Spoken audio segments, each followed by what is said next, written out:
France Maghreb 2, France Maghreb 2, sur 105.1 FM, à Dijon et toute sa région. L'émission Parle Islam sur France Maghreb 2, présentée ce soir par l'imam Mohamed Bajrafil. Mohamed Bajrafil, salam alaikum, bonsoir.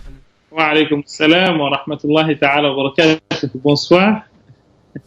Bienvenue à vous mon cher ami Mohamed, avec un petit peu de retard, jusque 20h pour répondre aux questions des auditeurs au 01 40 33 9000, 08 92 23 99 50. Quel est le message que vous souhaitiez nous faire partager pour débuter cette émission, cher? Bismillahir Rahmanir Rahim, alhamdulillah wa salatu wa salam ala sayyidina Rasulillah wa ala alihi wa sahbihi wa man walah wa taba'a hudah. Assalamu alaikum wa rahmatullahi ta'ala wa barakatuh. Le message que j'aimerais passer aujourd'hui, c'est celui du bonheur du jeûneur. Le prophète sallallahu alayhi wa sallam nous a appris dans un hadith que les sa'imi farhatan, le jeûneur dispose de deux instants de bonheur. Farhatun 'inda al-futur, un bonheur au moment où il rompt le jeûne. Wa farhatun 'inda liqa'i rabbih, un instant de bonheur au moment où il rencontre son Seigneur. Et pourquoi parler de cet instant de bonheur? C'est justement parce que il nous a été enseigné que quand on rompt le jeûne, eh bien, nous fassions un dua après que nous ayons pris une gorgée d'eau ou une date, ou les deux, me direz-vous, cher Christophe. Eh bien, de dire une invocation dont on a déjà parlé. Allahumma laka sumt, Seigneur, pour toi j'ai jeûné. Wa bika amant, et en toi j'ai cru. Wa ala rizqika aftart, et sur ta pitance j'ai rompu le jeûne.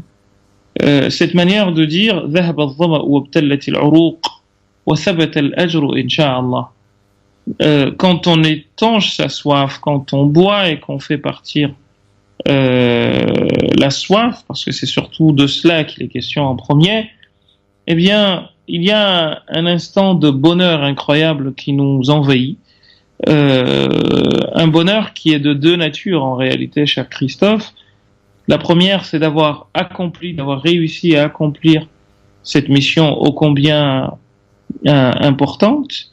Donc il y a un sentiment de satisfaction, mais aussi un autre sentiment accompagne celui-ci, qui est le sentiment d'être en relation avec son Seigneur. Donc, 'inda liqa'i rabbih, quand il rencontre son Seigneur, on pourrait dire que c'est pas seulement à l'au-delà, c'est aussi ici, parce que on sent par cet acte que, en fait, nous sommes ou nous étions en contact de notre Seigneur, qui nous accompagne parce que nous abandonnons notre nourriture, parce que nous abandonnons notre boisson pour lui.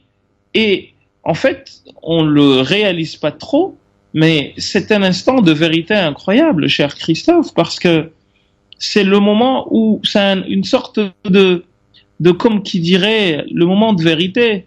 C'est que c'est à ce moment-là où on dit à Dieu, regarde mon Seigneur, je me suis abstenu comme tu m'as demandé, d'un instant précis à un autre instant précis, de manger, de boire, et de quelque relation intime que ce soit, parce que tu le voulais.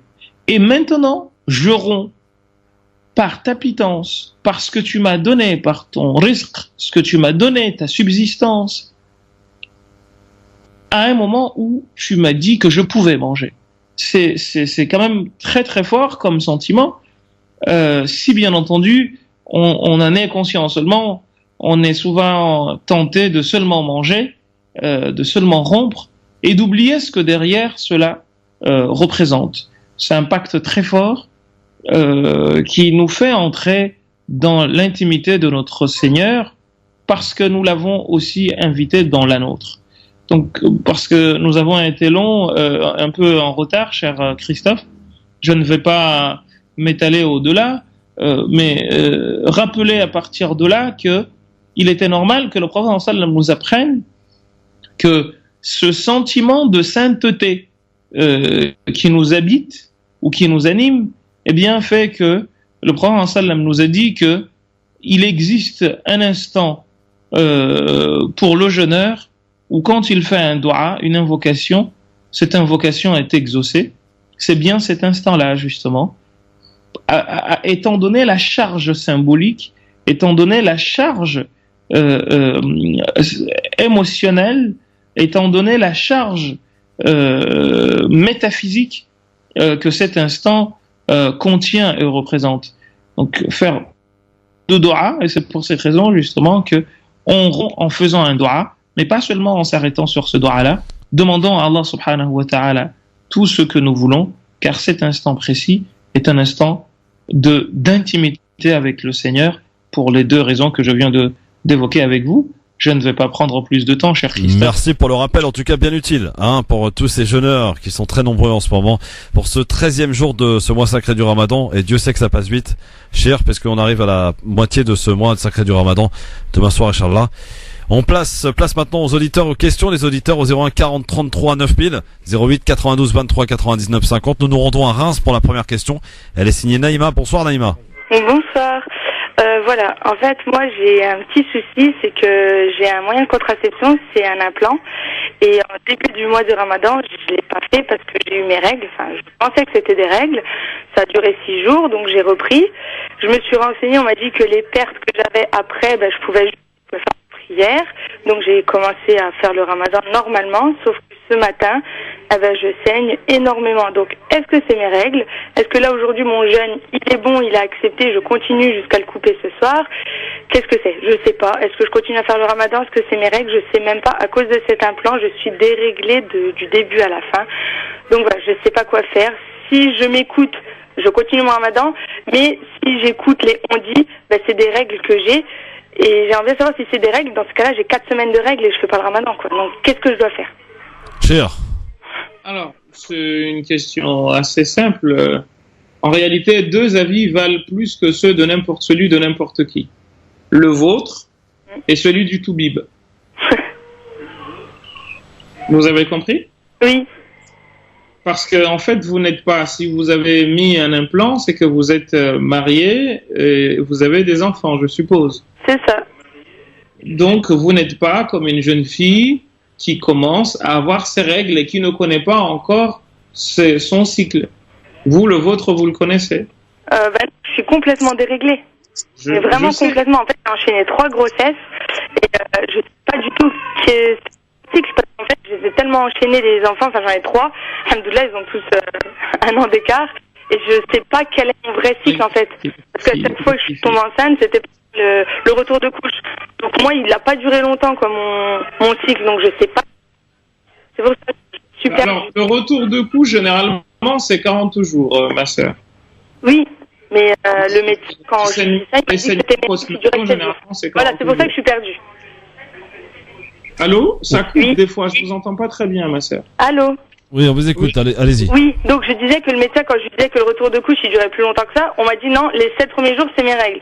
Donc c'est pour ça que je suis perdue, donc je sais pas. Un coup on me dit le retour de couche, c'est les règles, un coup on me dit le retour de couche, c'est pas ça, c'est après. Donc moi, je peux vous dire, le cycle, ça fait 3 ans, je sais pas. Quand il commence, quand il termine, donc... Oui, Mohamed, une question peut-être? C'est quoi ce que vous appelez retour de couche? Moi, ce que je... c'est le sang que j'ai après l'accouchement. C'est 40 jours, c'est pas 7 jours. Hein. C'est ça. Dans ces cas-là, je sais pas ce qui est mon cycle, excusez-moi, je sais pas.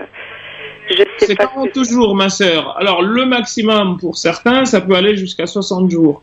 Mais généralement, 40 jours, c'est la moyenne. Et au-delà de cela, on appelle ça du sang métroragique.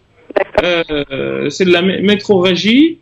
Et ça, justement, vous faites les ablutions, vous faites la prière et vous jeûnez. D'accord. Sauf que là, j'ai eu mon enfant il y a 10 mois maintenant. Et que, en fait, je suis déréglée. Ça veut dire que j'ai les règles 7 jours. J'ai rien. Après, j'ai des pertes. Naïma, on a bien compris votre question, mais maintenant, c'est pas en reposant qu'on va vous répondre différemment. Vous voyez? Votre question est en réalité très simple. Vous avez, comment dire, votre cycle, là, vous aviez, comment vous dire, vous avez mis l'implant et c'est l'implant qui vous a déréglé. Ah oui, ça va faire bientôt. Alors, généralement, vous calculez encore une fois, vous revenez sur votre cycle initial. C'est-à-dire que donc, en fait, c'est en début de Ramadan, quand j'ai fait mes 7 jours, ça, c'était mon cycle. Donc là, ce que je saigne, c'est pas grave. Mais partez sur cette base. Ok, d'accord. Ok, c'est bon alors. Au-delà de votre cycle, ok, merci beaucoup. Écoutez, je dis bonne soirée, ça comme pour ce soir, et puis bonne continuation à vous. Merci beaucoup. Merci Naïma, en tout cas pour votre question, bien sûr, 01 40 33 9000 pour vos questions à l'imam Mohamed Bajrafil qui est là ce soir pour vous répondre. 01 40 33 9000, 08 92 23 99 50. On est de retour, nous très vite, à tout de suite. Merci d'être avec nous en direct dans l'émission Par l'Islam avec l'imam Mohamed Bajrafil qui répond à vos questions en direct ce soir. 01 40 33 9000, 08 92 23 99 50. Cher, nous allons accueillir une nouvelle question. Aïssa qui est avec nous depuis la région parisienne. Bonsoir Aïssa.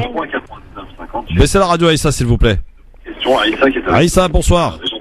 Oui, bonsoir. Bonsoir, allô? salam alaikum. Salam alaikum, Ramadan Mubarak Saïd. Allô? On vous écoute pour votre question Aïssa s'il vous plaît. Alors, j'ai une question très très exceptionnelle. J'ai eu un problème avec mon épouse récemment. Et voilà, ça a été jusqu'au divorce. Donc, elle m'est allée à Yamin Talak. Une fois. Après, je me suis renseigné auprès des imams à Argenteuil, un peu partout. On m'a dit qu'on peut se réconcilier une fois. Après une dispute, une grosse dispute, une deuxième fois. Donc, ça s'est reproduit. Mais l'exception, quand ça s'est reproduit, voilà, on s'est pas remis ensemble et ça s'est reproduit une troisième fois. Donc, il y a un imam qui m'a dit, normalement, il y a que deux fois talak, mais j'ai un doute là-dessus.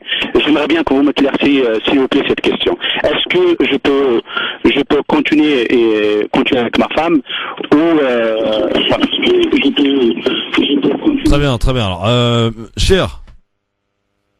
L'imam qui vous a répondu a raison sur le plan purement technique, parce que le Coran dit at-talaq marratan.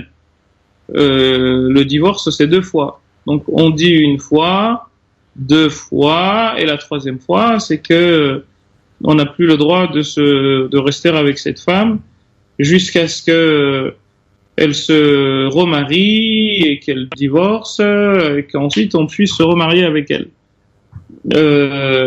Maintenant, il y a un débat, une polémique, ou plutôt un débat qui est d'actualité sur justement ce qu'on appelle Adam Wuqu' at-talaq al-shafawi, la notion de divorce prononcé oralement. Est-ce que ce qu'on a scellé par une écriture, c'est-à-dire si vous avez fait un mariage civil, est-ce que cela peut être, parce que vous avez signé chez le maire, est-ce que cela peut être détruit par autre chose que quelque chose de civil? Il a là-dessus porte le débat. Si en revanche vous n'avez pas fait de mariage civil, mais seulement le fatha, là il n'y a plus de mariage entre vous. Il n'y a plus de mariage entre nous. Donc même voilà si pour on la s'est pas question. remis pour la deuxième fois, ça compte quand même une troisième fois. Si vous avez rajouté après la deuxième, vous avez fait un divorce, vous avez reprononcé talaq, là non, il n'y a plus de mariage entre vous. D'accord. Mais on ne s'est pas remis pour la deuxième. Pour le deuxième talaq, on ne s'est pas remis ensemble. La question, elle est là. On ne s'est pas remis une deuxième fois ensemble. Après le deuxième talaq, quand j'ai prononcé le talaq, on ne s'est pas remis du tout ensemble. Et voilà, je suis parti la voir pour se réconcilier. Et c'est là où on a eu une dispute. Et voilà, j'ai prononcé le troisième fois talaq. Mais on ne s'est pas remis du tout. Ça veut dire, est-ce que ça compte deux fois ou ça compte une troisième fois? Ma question, elle est là. Oui, allez-y. 2 fois. En fait, si vous vous étiez arrêté, en fait, si vous n'en aviez pas prononcé une troisième, vous auriez pu retourner auprès d'elle, parce qu'en fait, vous avez un délai de 3 mois au-delà duquel, si vous n'avez pas eu de relations intimes avec elle, vous refaites aqd, c'est-à-dire que on vous remarie, n'est-ce pas? Si vous étiez seulement dans ce qu'on appelle, là, jusqu'au 2, vous êtes dans ce qu'on appelle ruj'a, la possibilité de retourner.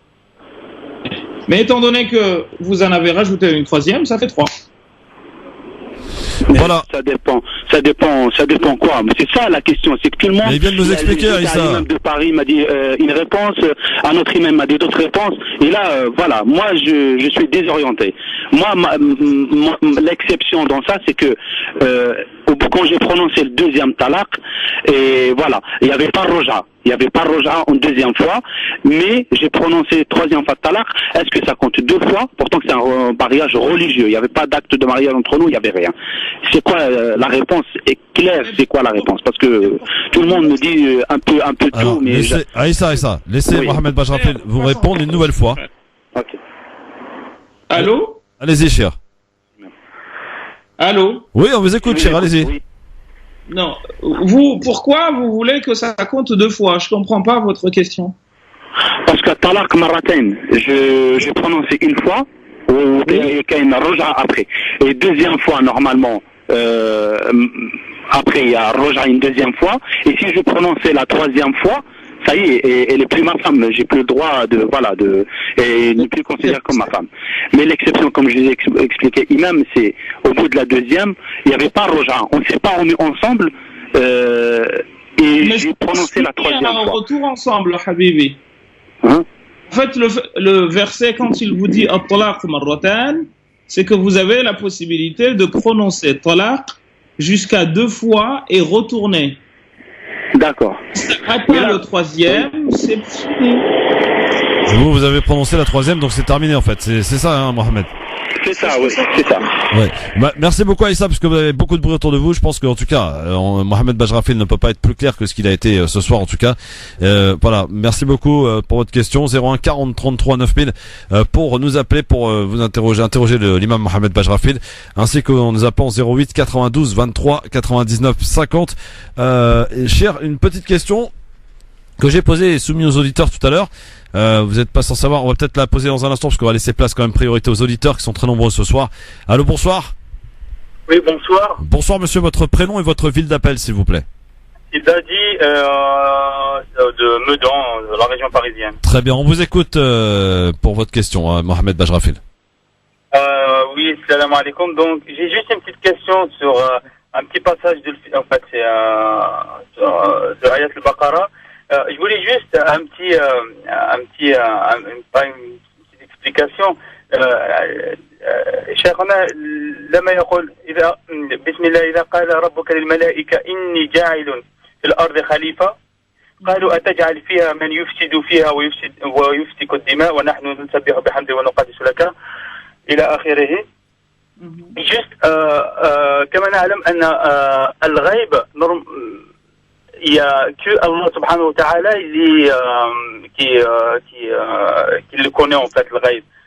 كيف تفسر تسمى الملائكة elles arrivent à voir ce الغيب هذا qu'on voit là maintenant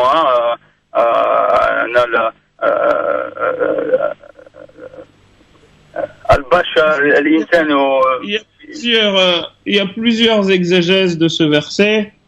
Et une d'elles, c'est celle d'Abdullah ibn Abbas qui dit que, en fait, c'était pas du tanabbu. C'était pas une prophétie, mais plutôt intalaqu min tajribatihim. Ils sont partis de leur expérience que les djinns ont vécu avant l'homme sur terre, et ils ont safakud dima wa afsadu fil ard. Donc ils disent, ils ont répandu, ils ont fait régner la turpitude et la corruption, et ils se sont entretués entre eux. Et c'est pour cette raison que, dit Abdullah ibn Abbas, les anges ont dit ataj'alu fiha man yufsidu fiha, à partir de l'expérience des djinns. C'est une des exégèses dites, mais il y en a plusieurs. Ok. Voilà pour votre question, cher ami. Barakallahu fikum. Merci beaucoup, Sarah Tolok, merci beaucoup, bonne soirée. 01 40 33 9000 08 92 23 99 50 pour nous appeler pour les quelques minutes qui nous restent. Bien sûr, vous n'hésitez pas. L'imam Mohamed Bajrafil répond à vos questions ce soir jusque 20h. 08 92 01 40 33 9000 08 92 23 99 50. Question que j'ai posée tout à l'heure, cher. aux auditeurs, ils sont au nombre de 200 imams en Angleterre, à Londres, à avoir refusé de faire la prière funéraire concernant les 3 terroristes du dernier attentat de Londres. La question que je posais, qu'en pensez-vous? Alors, je vous la passe pas sur cette forme, cher. Est-ce qu'on, d'un point de vue religieux, on peut comprendre l'appel ou l'envie de ne pas justement prononcer cette prière de la part de ces 200 imams en Angleterre? Oui, c'est pas une question nouvelle. Le prophète sallallahu alayhi wa sallam lui est arrivé de ne pas faire la prière sur quelqu'un qui s'est suicidé. Le hadith c'est un hadith connu que tout le monde connaît. Le hadith il est dans Sahih Muslim عن جابر عن سمرة. Il dit que أوتي النبي صلى الله عليه وسلم برجل قتل نفسه. On a ramené au prophète sallallahu alayhi wa sallam un homme qui s'est tué. بمشاقص مشقص, il s'est tué avec مشاقص, c'était une longue une flèche assez large mais assez tranchante. Il s'est tué avec des flèches ainsi, et le prophète sallallahu alayhi wa sallam, il n'a pas fait la prière sur lui. Et l'imam al-Nawawi dit à partir de là que, dans le commentaire justement de Sahih Muslim, qu'il y a là la preuve que هذا حديث محمول على التنفير من الانتحار. C'est une manière de conseiller les gens, d'éloigner les gens du suicide. Comme il est déconseillé, comme le prophète sallam n'a pas fait la prière sur celui qui avait des dettes, alors que les compagnons ont prié sur lui. Alors Nawawi, lui, il dit c'est pas parce qu'il est mécréant, mais plus parce que il voulait que les gens comprennent que c'était pas une voie à prendre. Donc dans ce sens, on trouve par exemple que il y a une histoire qui a eu lieu au temps d'Ibn Taymiyyah, de quelqu'un qui a voulu prendre un serpent par la main alors que tout le monde en avait peur, et on lui a dit de ne pas s'en approcher. Il l'a pris par la main et le serpent l'a mordu, et parce qu'il disait soi-disant qu'il avait des pouvoirs divins qui allaient l'aider à ne pas se faire piquer, et il s'est fait piquer par le serpent et il est mort. Et on lui a demandé si la personne avait la possibilité, on avait la possibilité de faire la prière sur lui, et lui il a dit il faut que les gens de science s'éloignent de faire la prière sur des gens comme lui. Donc voilà, sinon je pourrais tarabiscoter longtemps, cher Christophe. Voilà la raison pour laquelle ces imams ont une voix, et c'est une manière de voir les choses, et c'est très bien. Moi, alors on va la question autrement, mais bon, je ne veux pas vous embêter parce que en fait, mais vous ne nous embêtez pas, cher ami. Non ? Vous ne nous embêtez pas, cher ami Mohamed. Non, parce que je peux développer longtemps. Ah bah là, on n'aura pas le temps parce qu'il y a du monde en fait. Voilà, c'est parce qu'il y a beaucoup d'auditeurs, donc on va laisser place. Il y a de quoi. Je pense que c'est un peu suffisant parce qu'il y a une autre question philosophique que je poserai à un de ces 4 fois. Très bien. Nassera qui nous appelle de Paris. Bonsoir Nassera, salam alaikum. Bonsoir, salam. Donc c'est une question à Hedge. Donc il y a 4 jours de ça, j'étais voir un cardiologue. Je devais faire un électrocardiogramme, et donc j'ai été faire l'électrocardiogramme. Bien sûr, je me suis dévêtue par en haut, donc j'ai enlevé ma chemise et tout. Donc il m'a fait l'électrocardiogramme. Je rentre et j'ai une amie à moi. Elle m'a dit tu étais où? Je lui dis j'ai été faire un électrocardiogramme. Elle m'a dit la journée qu'elle est foutue, au sommet de kafara 60 jours consécutifs l'une derrière l'autre, et que ma journée est nulle. Donc je voulais savoir, est-ce que c'est vrai tout ça, alors que c'est un truc médical, quoi. Et pourquoi votre journée serait nulle? Parce qu'elle m'a dit, il y a un homme qui t'a vu, il a vu ta poitrine. Donc parce que le docteur de l'électrocardiogramme, il a placé l'appareil, quoi. Il a placé les électrodes, il les a placés. Donc automatiquement, j'ai enlevé la chemise, j'ai enlevé le soutien-gorge. Mais elle aurait aimé que vous restiez, que vous mouriez, c'est ça?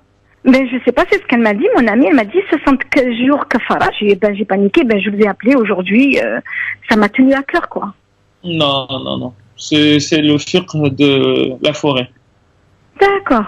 Donc, je ne suis pas ça. D'accord.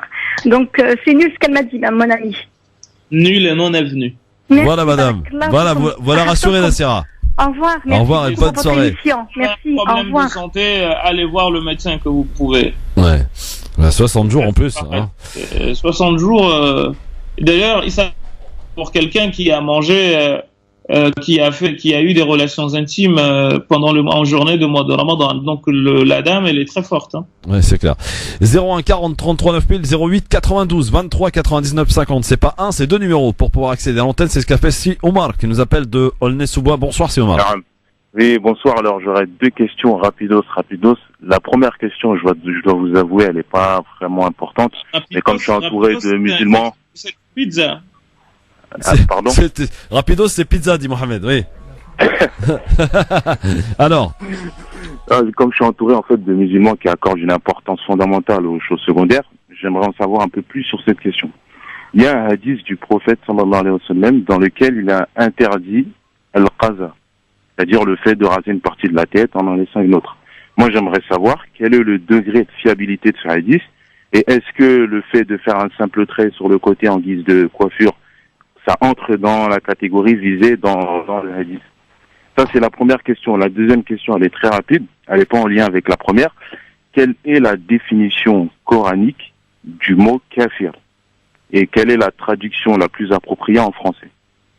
Voilà. Donc, j'aimerais, s'il vous plaît, avoir les deux réponses. Rapidos. Rapidos, comme la pizza. Comme la pizza. En fait, la question du qaza, il y a eu un débat là-dessus. Les théologiens, certains ont divergé sur cette question. Certains vous disent que il y a plusieurs niveaux de qaza. Donc c'est de faire un dégradé de manière à ce qu'il y ait, si tu rases une partie de la tête de manière désordonnée, tu rases une partie à droite par exemple et une autre partie à gauche, ou tu fais un trait au milieu et tu laisses les deux côtés avec des cheveux, ou tu rases les alentours et tu laisses au-dessus.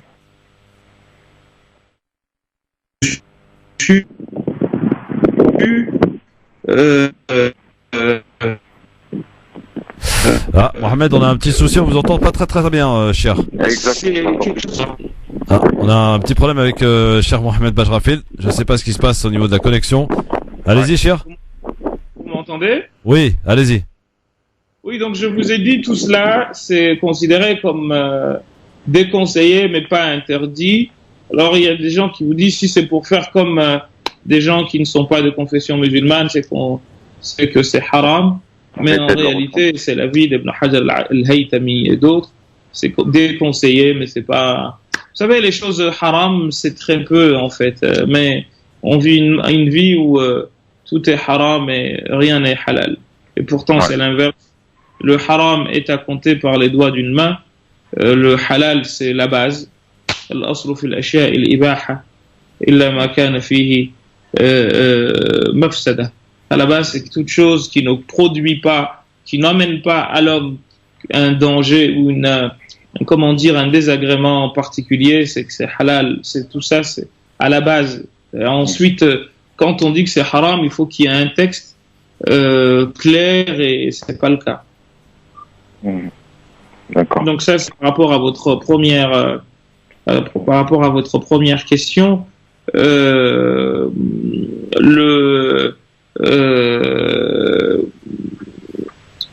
Comment dire, le deuxième, c'est de savoir c'est quoi la définition du kafir dans le Coran.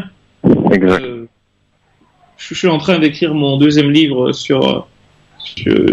et j'ai abordé dans le premier chapitre cette question, qui est la définition du kafir. Au sens coranique, kafir, c'est quelqu'un qui rentre dans une des deux critères, dans une des deux caractéristiques qui suivent. Soit c'est quelqu'un à qui on a présenté la preuve et qui qui en est convaincu dans le sens où il sait que c'est la vérité, mais il veut pas admettre, soit donc il veut pas l'admettre parce que il veut rester aux traditions qui sont celles qu'il a hérité des siens, soit c'est quelqu'un qui combat le message, qui veut pas que le message soit entendu. C'est la définition du mot kafir dans le Coran. J'en ai pas trouvé une troisième en réalité, mais enfin, il y a de quoi écrire des livres et des livres. Mais bon, là, je vous ai résumé en quelques secondes la réponse à cela. Voilà, c'est Omar. Merci beaucoup, Omar, en tout cas. Cher Christophe. Oui, c'est Mohamed. Allô? Oui, on vous écoute. Pour pas qu'on en frère, juste lui dire par rapport à sa première question, qu'il y a un hadith qui dit que le prophète sallallahu alayhi wa sallam a vu un garçon qui a fait justement qaza, et le prophète sallallahu alayhi wa sallam a demandé à ce que soit il reste tout, soit il garde tout. Donc c'est de là que certains sont partis pour dire que c'est interdit, c'est ceci et cela, mais en réalité c'est déconseillé. Si des gens voient que c'est interdit, c'est leur droit de voir les choses de cette manière, mais ils n'ont en revanche pas le droit d'imposer leur façon de voir les choses aux autres. Très bien. En tout cas, grâce à vous ce soir, pour ceux qui ne le faisaient pas, le doha à prononcer après, avant de rompre le jeûne, quoi. Enfin, en rompant le jeûne, je veux dire, ce doha. Vous pouvez nous rappeler d'ailleurs ce qu'il faut dire ce soir? Alors, on le fait en français ou en arabe ou les deux, mon capitaine? Comme vous voulez, les deux, allez. Allahumma laka sumt. Seigneur, pour toi j'ai jeûné. Wa bika amant. Et en toi j'ai cru. Wa ala rizqika aftart. Et sur ton risque j'ai rompu le jeûne. Zahaba adh-dhama wa abtallat al-uruq. La soif est partie et les veines se sont mouillées de par la boisson que je viens de prendre. Wa thabata al-ajru insha'Allah. Insha'Allah, la récompense sera attesté auprès d'Allah subhanahu wa ta'ala.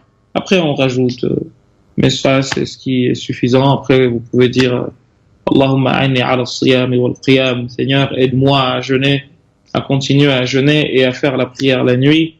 Wa ghadd al-basari wa hifdh al-lisan. Et ainsi qu'à ne pas, aide-moi à ne pas regarder ce qui ne me regarde pas, par mes yeux, et à protéger ma langue. Wa adkhilni al-jannata bi salam. Et fais-moi rentrer au paradis dans et par la paix. Voilà, cher. Merci beaucoup, merci monsieur Mohamed Bajrafi. Le rendez-vous Redo Inch'Allah demain 19h, puisque c'est vous qui serez en commande de l'émission Par l'Islam demain soir. Merci beaucoup et à demain, cher. À demain, Inch'Allah. Barakallahu fik, cher Christophe. Et demain matin, n'oubliez pas, dès 3h du matin, pour le Par l'Islam spécial matinal, l'ami professeur Samir Absam qui vous réveillera demain pour vous accompagner lors de votre Sahoul. Excellente soirée à l'écoute de votre radio. Merci de votre fidélité, Sahaftelkom.